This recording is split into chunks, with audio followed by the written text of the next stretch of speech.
ఉసిరికాయలతోటి pickles పట్టడం చూసాము, ఓరేసుకొని ఉప్పులో తినడం చూసాము. ఇలాగ ఒరుగుని ఎప్పుడైనా తయారు చేశారా?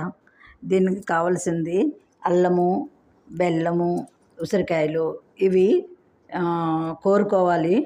చిన్న ముక్కల్లా ఇలా కట్ చేసుకోవాలి, లేదంటే కోరుకోవాలి. అల్లం ముక్కను కూడా కోరుకోవాలి, బెల్లాన్ని కూడా కోరుకోవాలి. 3 కోరుకుని ఎండలో పెట్టుకోవడమేనండి, అంతే సింపుల్. మీరు బెల్లం వద్దనుకునే వాళ్ళు పంచదార కూడా వేసుకోవచ్చు. పంచదార పొడి, అల్లం కూరు, ఉసిరికాయ కూరు 3 కూడా కోరుకొని కలిపేసుకొని ఎండలో పెట్టుకోవడం అండి, అంతే. ఇలా ఒరుగు చేసుకున్న తర్వాత ఇది ఎండలో పెట్టుకున్నది 1 ఇయర్ వరకు నిల్వ ఉంటుందండి. మనకి నోరు ఎప్పుడైనా బాగాలేనప్పుడు, ఎప్పుడైనా మనకి స్వీట్ ఏమన్నా తినాలనిపించినప్పుడు కూడా దీన్ని నోట్లో వేసుకుంటే మౌత్ ఫ్రెషనర్ లాగా యూజ్ అవుతుంది. ఇది మీరు ఎవరికైనా నచ్చితే లైక్ చేయండి, సబ్స్క్రైబ్ చేయండి. Thank you. ఆమ్లా ఒరుగు.